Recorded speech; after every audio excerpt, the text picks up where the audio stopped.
Olá, pessoal! Aqui é a professora Andréia de Geografia do canal Mundo do Professor e hoje faremos a correção e explicação da semana 4 do PET 2 de 2021 do primeiro ano do ensino médio. Antes de mais nada, deixem um like aqui no vídeo e se inscrevam no canal. Então vamos lá! O nosso eixo temático dessa semana são as transformações do mundo rural. O tema são as novas territorialidades no campo, a habilidade de reconhecer o significado da identidade do campo e da cidade nas sociedades dos países centrais e periféricos. E os conteúdos relacionados são agronegócio, tecnologia, êxodo rural, modernização e agricultura. O nosso tema é relação campo e cidade. O estudante nessa semana ele vai reconhecer os processos envolvidos na modernização agrícola e as transformações recentes no meio rural. Então vamos lá, a relação campo-cidade e as novas ruralidades. Os espaços urbano e rural inserem-se como diferentes expressões materializadas no espaço geográfico, compreendidas por suas distintas dinâmicas econômicas, culturais, técnicas e estruturais. Embora componham meios considerados distintos, suas interrelações são bastante complexas. Por isso, muitas vezes é difícil separar ou compreender a especificidade de cada um desses conceitos. O conceito de espaço urbano designa a área de elevado adensamento populacional com formação de habitações justapostas entre si, o que chamamos de cidade. Já o conceito de espaço rural refere-se ao conjunto de atividades primárias praticadas em áreas não ocupadas por cidades ou grandes adensamentos populacionais. Uma das principais diferenças entre urbano e rural está nas práticas socioeconômicas. O espaço rural, como já dissemos, engloba predominantemente atividades vinculadas ao setor primário, que é, no caso, o extrativismo, agricultura e pecuária. Ao passo que o espaço urbano costuma reunir atividades vinculadas ao setor secundário, que é de indústria e produção de energia, e o terciário, que é o comércio e serviços. Outra diferença entre urbano e rural está na amplitude dos respectivos conceitos. Em termos de escala, a abrangência espacial do meio rural é muito maior, pois ele reúne tanto as áreas transformadas e cultivadas, que é o espaço agrário, pelo homem, quanto o espaço natural, pouco transformado ou mantido totalmente sem intervenções antrópicas. Por outro lado, a cidade, embora possua uma maior dinâmica econômica, apresenta-se em espaços mais circunscritos, mesmo com o crescimento desordenado dos espaços urbanos na maioria dos países periféricos e emergentes. Aqui nós temos, uma imagenzinha mostrando aqui a cidade e as influências em relação ao campo. Aí vem, a produção agrícola e produções agrícolas e investimentos, produtos industrializados e serviços, a população, investimentos e tecnologia. Em termos de hierarquia econômica, podemos dizer que, originalmente, o campo exercia um papel preponderante sobre as cidades. Afinal, foi o desenvolvimento da agricultura e da pecuária que permitiu a formação das primeiras civilizações e o seu posterior desenvolvimento. No entanto, com o avanço da Revolução Industrial e as transformações técnicas por ela produzidas, o meio rural viu-se cada vez mais subordinado ao urbano, uma vez que as práticas agropecuárias e extrativistas passaram a depender cada vez mais das técnicas, tecnologias e conhecimentos produzidos nas cidades.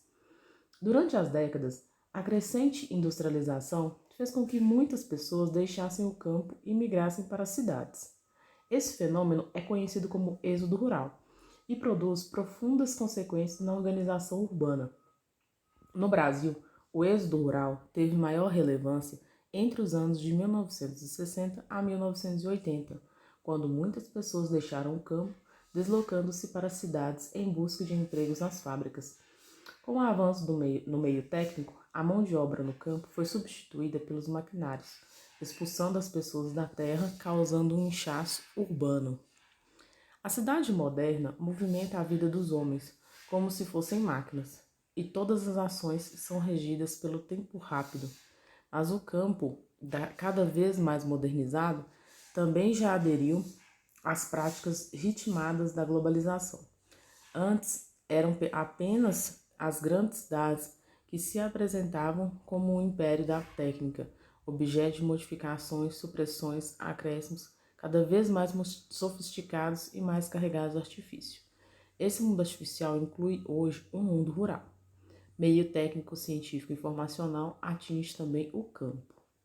Então vamos lá para as atividades, pessoal. Número 1. O processo de mecanização do campo, associado a fatores históricos conjunturais, permitiu que se expandissem as atividades produtivas do campo brasileiro para diversas áreas do interior do país. Tal fator colaborou para o avanço da fronteira agrícola e permitiu uma maior integração geoeconômica de determinadas regiões do território, em relação aos principais centros comerciais. Em termos estruturais, uma medida necessária para garantir essa expansão econômica e a integração territorial do interior do Brasil foi, no caso, a letra B, pessoal, que seria a melhoria e crescimento dos modais de transporte. Então, os transportes ajudaram muito que tivesse essa expansão econômica. Número 2. A partir da década de 1960, as terras do Cerrado tornaram-se fornecedoras de alimentos básicos, como arroz e feijão, tornando-se referência nacional em risicultura. No decorrer do processo de expansão capitalista no campo, pelo domínio tecnológico na agricultura, inseriu o Cerrado no cenário econômico, despertando o interesse dos agroexportadores por suas terras, antes vistas como improdutivas. Já nos anos 1980, a agricultura intensiva tomou um impulso na região com a viabilidade tecnológica do cultivo de soja e da cana-de-açúcar. Ela vai definir a estrutura fundiária, que mostra um perfil ainda mais claro quanto ao predomínio das grandes propriedades. Então vamos lá, com o processo de mecanização do campo, a soja ganhou cada vez mais espaço nas áreas de cultivo do cerrado. Um aspecto dessa produção é, letra D, a produção voltada para o abastecimento do mercado externo. Por quê, pessoal? Porque a soja ela é exportada, então tem muita exportação de soja aqui no Brasil. Então é a letra D a resposta correta. Número 3, tem um texto aqui pra gente. Olha, a expansão das cadeias produtivas de carne, grãos e algodão em direção às regiões centro-oeste e norte vem aprofundando o processo de interiorização do país na última década. A constatação é da nova edição do Atlas Nacional do Brasil Milton Santos, lançado pelo Instituto Brasileiro de Geografia e Estatística, IBGE, e a publicação, composta por 548 mapas, 76 gráficos, 8 tabelas, 6 fotos e 14 imagens de satélite, atualiza informações geográficas sobre o território brasileiro na última década. Então vamos para a situação. O processo acima descrito, no contexto das reconfigurações do espaço agrário do Brasil, deflagra. Então a resposta correta é a letra B. No caso, a expansão da fronteira agrícola. Letra B é a resposta correta. Número 4. A finalidade primordial da agricultura é a produção de alimentos. Todavia, apesar dos avanços das conquistas tecnológicas, o número de famintos no mundo continua alto.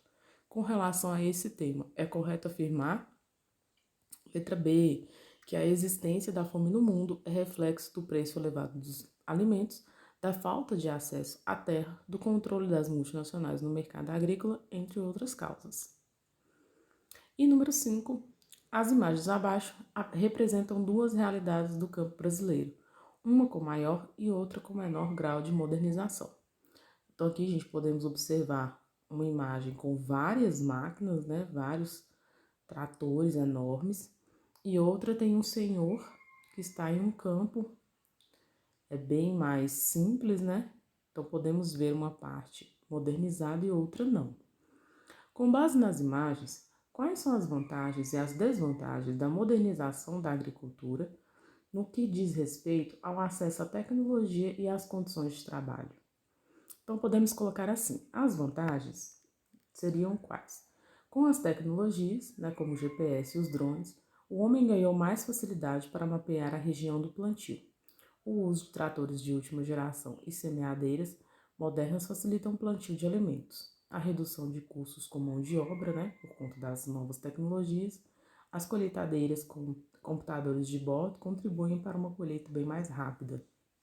E as desvantagens que, no caso, ocorre a substituição da mão de obra humana pela máquina, né, o robô, por conta da incapacidade financeira para adquirir novas tecnologias. As famílias mais pobres deixam o campo e vão para a cidade. O excesso de agrotóxicos, que são jogados no solo, causa o desequilíbrio ecológico de uma determinada região. Pessoal, são só essas questões então, são 5, essa semana 4. Eu agradeço a todos que estiveram aqui comigo. Mais uma vez, deixem um like aqui no vídeo e se inscrevam no canal. Um grande abraço e até o próximo vídeo. Tchau!